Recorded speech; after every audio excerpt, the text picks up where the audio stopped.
আয়ত কালো চোখের মতো মেঘ জমেছে আকাশে। 92.7 বিগ এফএম এ শরণাগত অনুষ্ঠানে আপনাদের সৌমিত্র বসু শুরু করছে তার কথা বলা।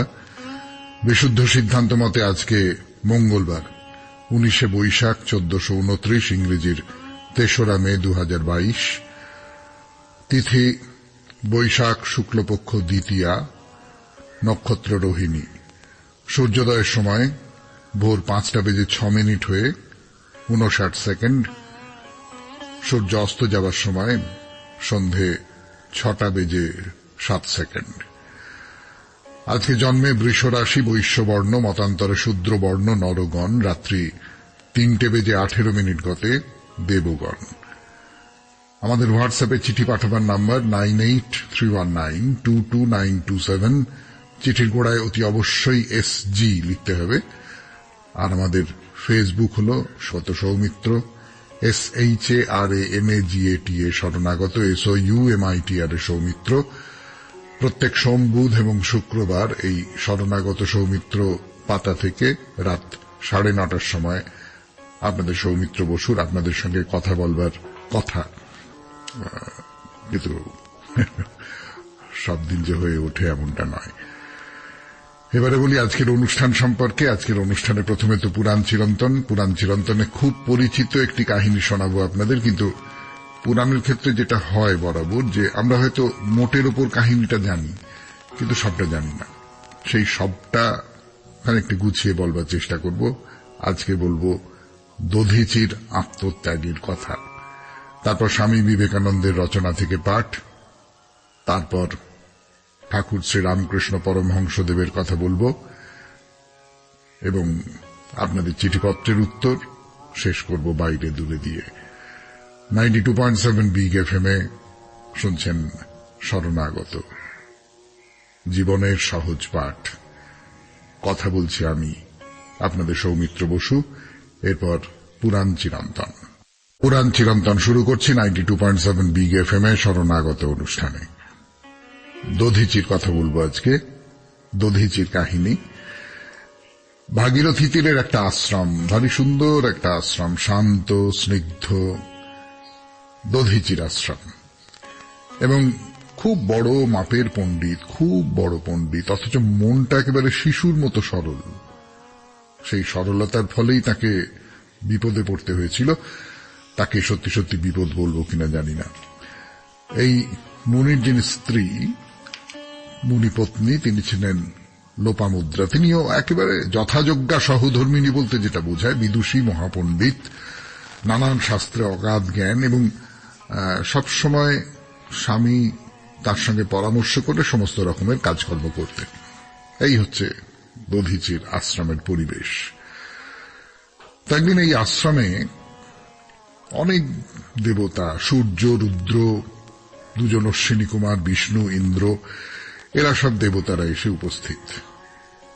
তো একসঙ্গে এতজন দেবতাকে দেখে দধিচি একেবারে, আপনারা এ কি আমার কি পরম সৌভাগ্য, কিভাবে আপনাদের আতিথেয়তার ব্যবস্থা করি, আপনাদের বসবার আসন কোথায় দেব।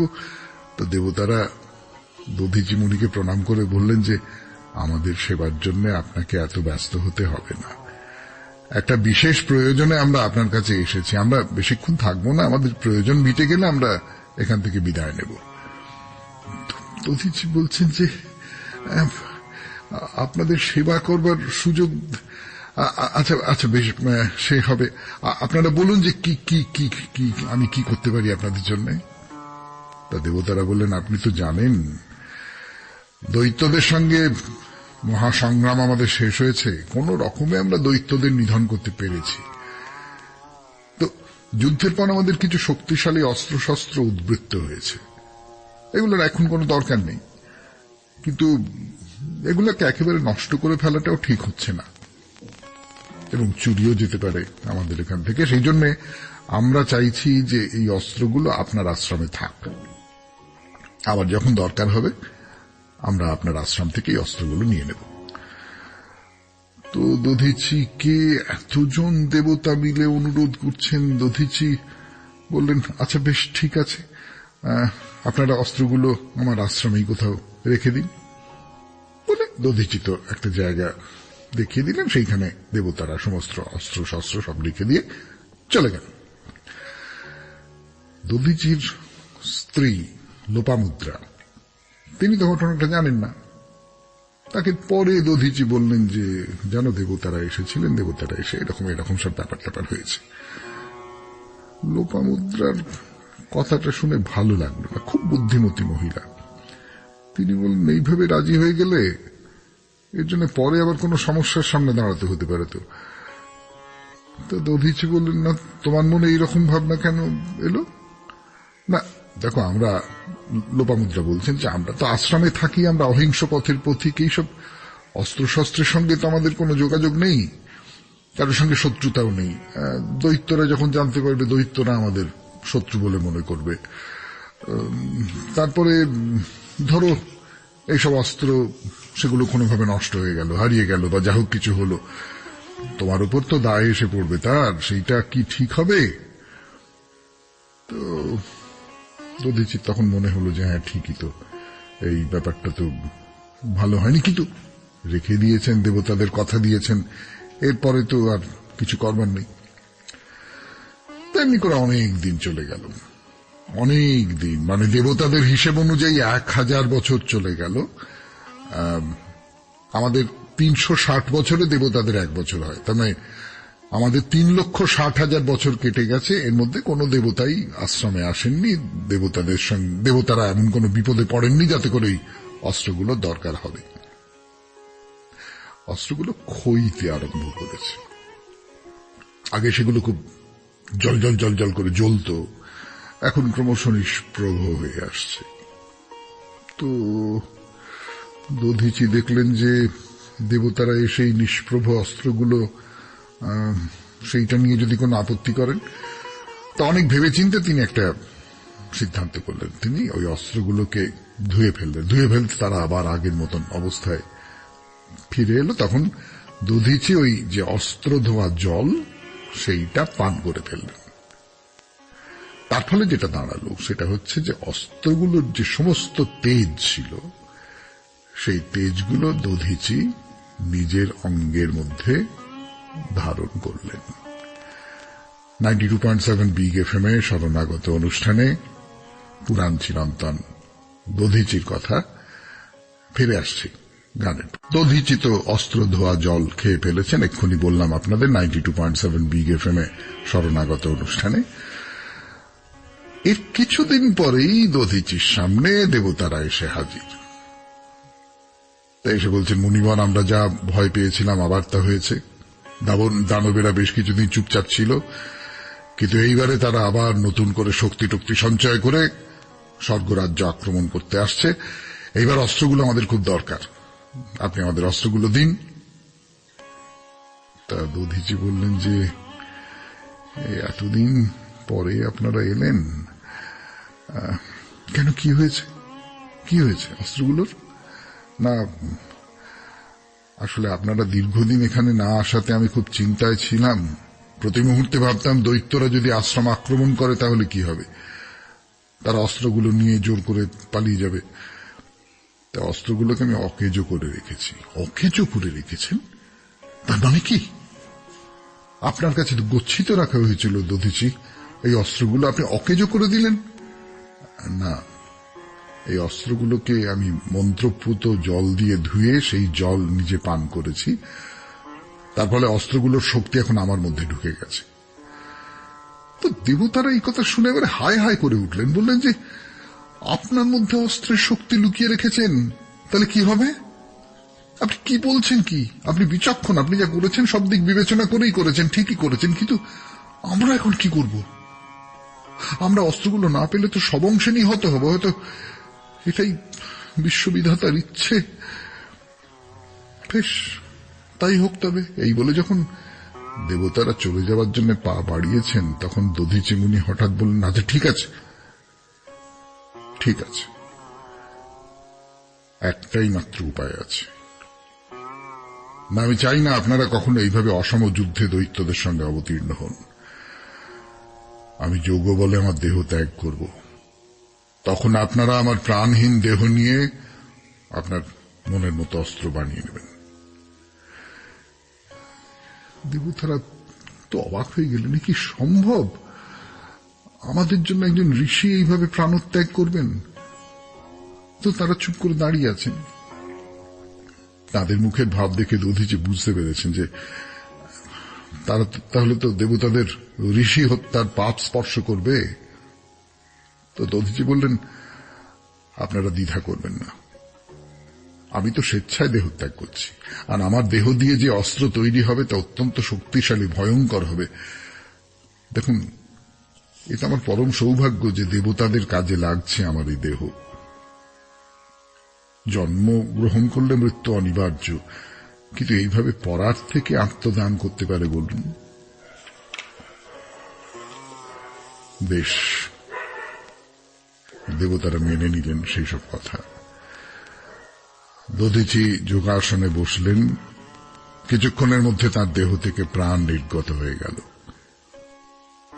দেবতারা ওই মৃতদেহ নিয়ে এলেন বিশ্বকর্মার কাছে। বিশ্বকর্মাকে বললেন, আপনি এই দেহ দিয়ে এমন এক অস্ত্র তৈরি করে দিন যার আঘাত অসুরেরা সহ্য করতে পারবে না। বিশ্বকর্মা বললেন, না না, আমি দধিচির মতো একজন ব্রাহ্মণ, তার দেহ বিদীর্ণ করতে পারব না। আপনারা বরং দধিচির দেহ থেকে অস্থিগুলোকে, হাড়গুলোকে বার করে দিন, আমি সেই হাড় দিয়ে দেবরাজের জন্য একটি ভয়ঙ্কর শক্তিশালী অস্ত্র বানিয়ে দেব।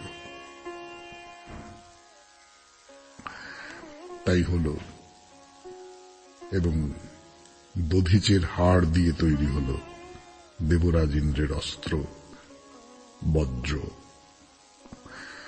শুনলেন পুরাণ চিরন্তন 92.7 বিগ FM এ শরণাগত অনুষ্ঠানে। এরপর স্বামী বিবেকানন্দের রচনা থেকে পাঠ। স্বামী বিবেকানন্দের রচনা থেকে পাঠ করছি আমি, আপনাদের সৌমিত্র বসু। যে লেখাটি থেকে পড়ছি তার নাম মায়া। সেই মায়ার পরবর্তী একটি অংশ।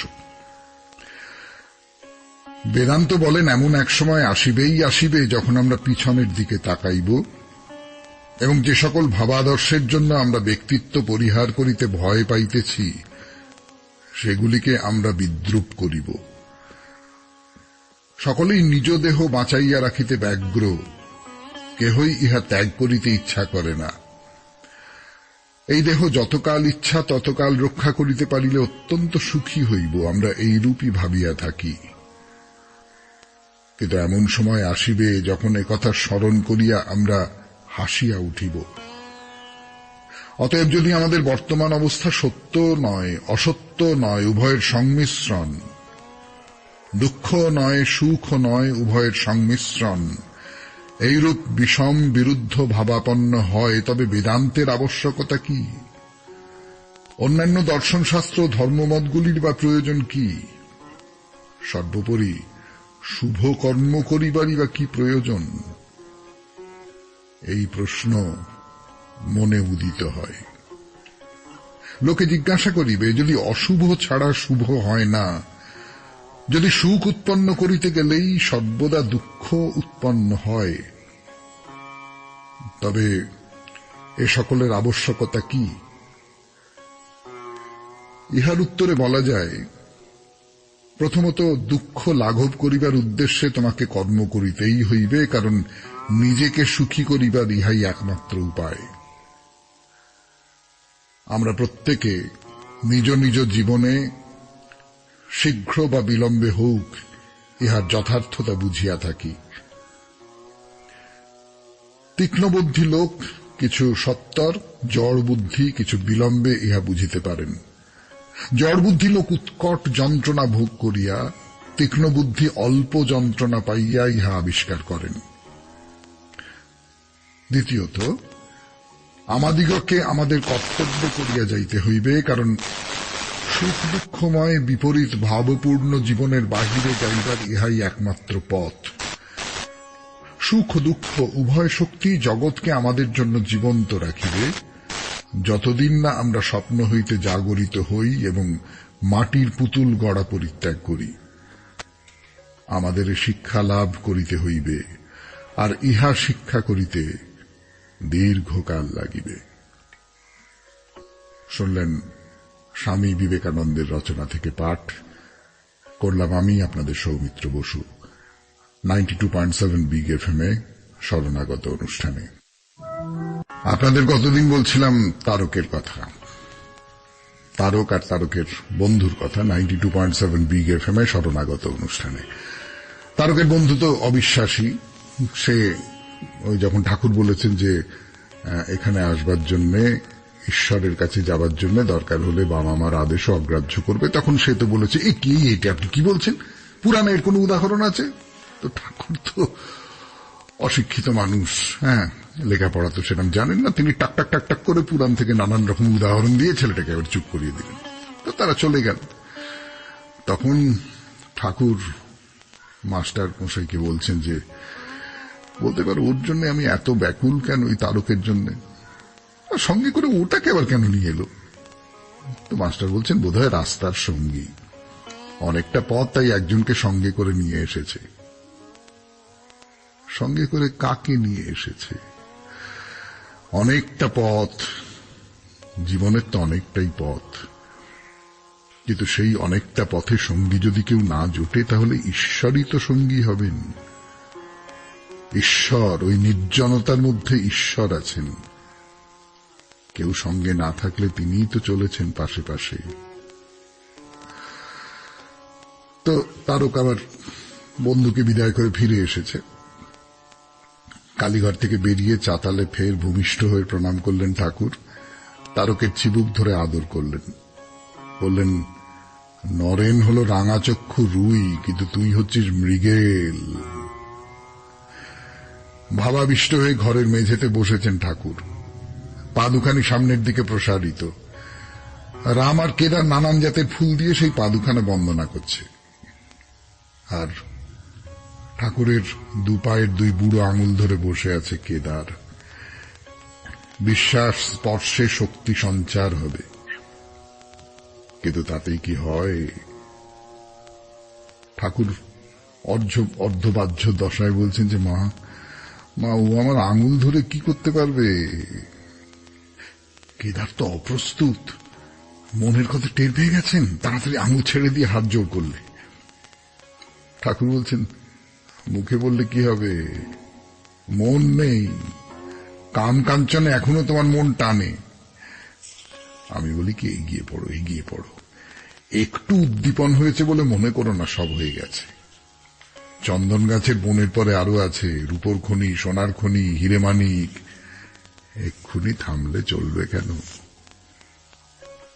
92.7 বিগ এফএম এ শরণাগত অনুষ্ঠানে শুনছেন ঠাকুর শ্রী রামকৃষ্ণ পরমহংসদেবের কথা। বলছি আমি আপনাদের সৌমিত্র বসু। ফিরে আসছি আরো কথা নিয়ে। 2.7 বিগ এফএম এ শরণাগত অনুষ্ঠানে ঠাকুরের এই উপদেশ, থামলে চলবে না। এই কামকাঞ্চনী আবরণ, যাকে ভূতে পায় সে জানতে পায় না তাকে ভূতে পেয়েছে। যারা কামকাঞ্চন নিয়ে থাকে তারা নেশায় কিছু বুঝতে পারে না। যারা দাবা বোড়ে খেলে তারা অনেক সময় জানে না কোনটা ঠিক চাল, কিন্তু যারা অন্তর থেকে দেখে তারা বুঝতে পারে। তাই কেদারও ঠাকুরের কাছে খুব আসে যায়। তা একদিন কেদারের বুকে হাত বুলিয়ে দিতে ইচ্ছে করলো ঠাকুরের, কিন্তু না, হাতটা বুকের কাছাকাছি নিয়ে গেলেন, পারলেন না। বললেন পারলুম না, বুকে ঢুকতে পারলুম না, ভেতরে অঙ্কট বঙ্কট। বললাম তো আসক্তি থাকলে হবে না, আর সেই জন্যই তো ছোকরাদের অত ভালোবাসে, ওদের ভেতরে এখনো বিষয় বুদ্ধি ঢোকেনি। অনেকেই নিত্য সিদ্ধ, জন্ম থেকেই টান ঈশ্বরের দিকে, যেন বনের মধ্যে ফোয়ারা বেরিয়ে পড়েছে, জল একেবারে বেরোচ্ছে কলকল করে। তাই কেদার সেদিন আপিস যাওয়ার পথে এসে হাজির। ওই সরকারি অ্যাকাউন্টেন্টের কাজ করে, হালি শহরে থাকে, সেখান থেকে কলকাতায় আসে। আসবার পথে কি মনে করে ঢুকেছে দক্ষিণেশ্বরে, আপিসের পোশাক পরে আছে, চাপকান পরে আছে, ঘড়ির চেন সব। হঠাৎ কিনা মন ব্যাকুল হয়েছে, এবার ঠাকুরকে দেখে যাই। যেই মনে হওয়া উনি গাড়ি থেকে নেমে পড়ে সটান দক্ষিণেশ্বর। তাকে দেখে ঠাকুর প্রেমে বিহ্বল হয়ে দাঁড়িয়ে পড়লেন। রাধিকার ভাবে গেয়ে উঠলেন, সখী সেবন কত দূর যেথায় আমার শ্যাম সুন্দর, আর যে চলতে নারী, আর যে চলতে নারী। রামকৃষ্ণ কথা 92.7 বিগ এফএম এ শরণাগত অনুষ্ঠানে বলছি আমি আপনাদের সৌমিত্র বসু। ঠাকুর শ্রী রামকৃষ্ণ পরমহংসদেবের গানে 92.7 বিগ এফএম এ শরণাগত অনুষ্ঠানে শুনছেন সেই কথা। ব্রজবন থেকে কৃষ্ণ যখন হঠাৎ অন্তর্হিত হয়ে গেলেন তখন গোপীদের কি দশা, যে বন থেকে বনান্তরে খুঁজে বেড়াচ্ছে পাগলের মতো। ও গো অশ্বত্থ, ও অশোক, ও কিংসুক, ও চম্পক, এই গাছেরা আমাদের প্রিয়তম কোন পথ দিয়ে চলে গেল তোমরা দেখেছ? হে তুলসী, যার বুকে থেকেও যার পদযুগল ধান করো, তুমি কি দেখেছ কোথায় পড়েছে তার পদধূলি? মালতী আর যুথিকা করস্পর্শে তোমাদের শিহরিত করে তিনি কি গেছেন এই পথ দিয়ে? সখীরা দেখো দেখো, এই শরীরে পালক ধারণ করে বিরাজ করছে, তবে কি তিনি একে নখাঘাত করে চলে গেছেন? হে তৃণাঞ্চিত পৃথিবী, কার আলিঙ্গনে তোমাদের নবীন রোমাঞ্চ? আমাদের পথ বলে দাও, পথ বলে দাও। গোপীরা ঘর সংসার ছেড়ে এসেছে, পতিপুত্র ছেড়ে এসেছে, কেউ গরু দুইতে দুইতে চলে এসেছে, কেউ শিশুকে স্তন্যপান করাচ্ছিল চলে এসেছে, কেউ অন্ন পরিবেশন করছিল চলে এসেছে, যার যা হাতের কাজ সব ফেলে ছুটে চলে এসেছে তার বাঁশি শুনে। তিনি তো আমাদের সামনে ছিলেন, কোথায় গেলেন, কোথায় অদৃশ্য হলেন? ঠাকুর বলছেন, এই যে ব্যাকুলতাটা, এইটা কেদারের বুকের মধ্যে বাস করছে। এই ব্যাকুলতাই ভাসিয়ে নিয়ে যাবে সমস্ত বিধিবন্ধনের কাঁটা বেড়া। একটা তর্ক আছে, সাকার আর নিরাকারের তর্ক। সে তর্কের কথা আপনারা সকলে জানেন যে ঈশ্বর কি সাকার না নিরাকার। তো ঠাকুর বলেন যে বহুরূপীর কখনো এ রং কখনো সে রং, যার গাছতলায় বাসা সে ঠিক খবর রাখে। আমি ধ্যান করতে করতে দেখতে পেলাম চালচিত্র, কত দেবতা, কত কি। তাই বললাম আমি অত শত বুঝি না, আমি তার কাছে যাব তবে বুঝব। ভক্তের জন্য সাকার, প্রেমে যে ভক্ত সে সাকার দেখে। ধ্রুব যখন শ্রীহরিকে দর্শন করলো, বলল কুণ্ডল কেন দুলছে না? শ্রীহরি বললেন, তুমি দোলালেই দোলে। সব মানতে হয় গো, সব মানতে হয়, নিরাকার সাকার সব। কালীঘরে ধ্যান করতে করতে দেখলুম রমণী। বললুম, মা তুই এই রূপেও আছিস? কোন রূপে কার সামনে কখন এসে দাঁড়াবেন তা কেউ জানে না। সেই চিনির পাহাড়ে পিঁপড়ে গিয়েছিল না, একদানা চিনি খেয়ে তার পেট ভরে গেল, আর একদানা মুখে করে বাসায় নিয়ে যাচ্ছে, আর যাবার সময় ভাবছে এবারে সে গোটা পাহাড়টা নিয়ে যাব। তেমনি একটু গীতা, একটু ভাগবত, একটু বা বেদান্ত পড়ে লোকে মনে করে আমি সব বুঝে ফেলেছি। শুনলেন ঠাকুর শ্রী রামকৃষ্ণ পরমহংসদেবের কথা। এবার 92.7 বিগ এফএম এ শরণাগত অনুষ্ঠানে আপনাদের চিঠি পড়া। বৈশাখের কথা 92.7 বিগ এফএম এ শরণাগত অনুষ্ঠানে এই যে চিঠিটি পড়ব সেখানে লেখা আছে, পড়ি। অনেক কথা মনে হয় লিখতে গেলে কিছু ভুলেও যাই। মা সকালে ঘুম থেকে তুলে দিতেন, এরপর সবাইকে হাত মুখ ধুয়ে জামা কাপড় ছেড়ে ঠাকুর ঘরে প্রণাম করে, বাড়ির বড়দের প্রণাম করে, ঠাকুরের প্রসাদ খেয়ে মাঠে গিয়ে কবি প্রণাম, এসো হে বৈশাখ, আরো কত গান কবিতা ছড়া। এবার বাড়ি ফিরে দুপুরে মাংস ভাত খাওয়া, এরপর বিকেলে নতুন জামা পরে বাবা অথবা দাদাদের সাথে হালখাতা করতে যাওয়া। তবে খুব কম চিঠি আসতো। আমরা অনেক ভাই বোন ছিলাম, কাকা দাদু মা বাবা আলাদা প্রচুর মিষ্টি আসতো। চিঠিতে নমস্কার জানাচ্ছি, ভালো থাকবেন। ইতি রত্না আচার্য। আর একটা চিঠি পড়ি। শুভ নববর্ষের শুভেচ্ছা ও অভিনন্দন সব শ্রোতা বন্ধুদের ও আমাদের প্রিয় বন্ধু সৌমিত্র বসুকে। ছোটবেলায় আমার পয়লা বৈশাখের সকাল শুরু হতো আমার বাবার স্নেহের পরশে। বাবা সকাল সকাল আমাদের 3 ভাই বোনকে নিয়ে পাড়ার প্রভাত ফেরিতে অংশগ্রহণ করতেন। তার স্মৃতি এখনো জলজল করছে আমার মনে। সেখান থেকে ফিরে নিমপাতা আর হলুদ বাটা দিয়ে স্নান করে নতুন জামা পরে সবাইকে প্রণাম করতাম। দুপুরে মায়ের হাতের লোভনীয় নানা পদে পেট পুরে খেয়ে দিয়ে বিকেলের বর্ষবরণের অনুষ্ঠানের আয়োজন করতে ব্যস্ত হয়ে পড়তাম। ছোটরা নাচ গান আবৃত্তি আর বড়রা নাটক করতেন। ছোট্ট চৌকি ধুতি দিয়ে ঘিরে স্টেজ তৈরি করা হতো। এ তো আমার ছোটবেলা। আর একটি হ্যাজাক, তার আলোয় সেই অনুষ্ঠান। আবার এক এক বছর কালবৈশাখী এসে ভেস্তে দিয়ে যেত সব। আমরা খই দিয়ে মালা গেঁথে রবি ঠাকুরের ছবি সাজাতাম, নিজেরাও সাজতাম। মা বাবা কিছু কিছু দোকানে হালখাতা করে মিষ্টি ও ক্যালেন্ডার নিয়ে বাড়ি ফিরতেন। সব মিলিয়ে এক অপূর্ব সুন্দর দিন। আর এখন সকাল সকাল নাতি নাতনিদের ফোনে হ্যাপি নববর্ষ শুনে ঘুম ভাঙে। সারাদিন একই রকম যায়, অন্য দিনের মতোই। সেই দিনগুলো মনে করিয়ে দেবার জন্য আপনাকেও অনেক ধন্যবাদ। ভালো থাকবেন, ভালো রাখবেন সবাইকে বন্ধু। এয়ারপোর্ট থেকে মিঠু সূত্রধর। হ্যাঁ, স্মৃতি সততই সুখের। এমনকি ঘটনাটা যখন ঘটে তখন খুব দুঃখের ঘটনা হলেও কিছুদিন বাদে, কিছু কিছু ঘটনা বাদে অবশ্যই, সেটা খুব সুখের হয়ে যায়। সেই সুখের কথা আপনারা বলছেন, আমি শুনছি, আমার সঙ্গে সঙ্গে আমার মারফত শুনছেন আর অনেক অনেক মানুষ তাদের নিজেদের স্মৃতির সঙ্গে মিলিয়ে দিচ্ছেন। ফিরে আসছি গানের পর।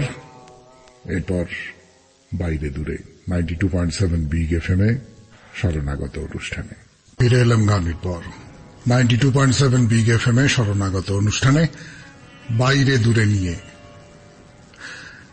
দেবী বজ্রেশ্বরীর মন্দির তো দেখা হলো। এবারে চলুন আপনাদের এমন একটা মন্দিরে নিয়ে যাই যেটা দেখে আপনি একেবারে আহা হা করে উঠবেন। না, ধরুন একটা মন্দিরে নিয়ে গেলাম আপনাকে, তার চারপাশের প্রকৃতির একেবারে কি বলবো, অনুপম শোভা। তার মধ্যে দাঁড়িয়ে আছে ছোট্ট একটা মন্দির। সে যেন আলাদা কিছু নয়, সে যেন ওই বিশাল প্রকৃতির একটা অংশ। মানে আমি বলতে চাইছি, ওই বিশাল প্রকৃতি জুড়েই যেন দেবী দুর্গার মন্দিরটি। হ্যাঁ, এবারেও আমি আপনাদের যেখানে নিয়ে যাব সেটি দুর্গা মন্দির। মহিষাসুরমর্দিনীকে পুজো করা হয় সেখানে। তার বাইরে মন্দিরের একটা ইতিহাস আছে। সেই ইতিহাসের সামনে দাঁড়ালেও নিজেকে ছোট, খুব সামান্য বলে মনে হবে।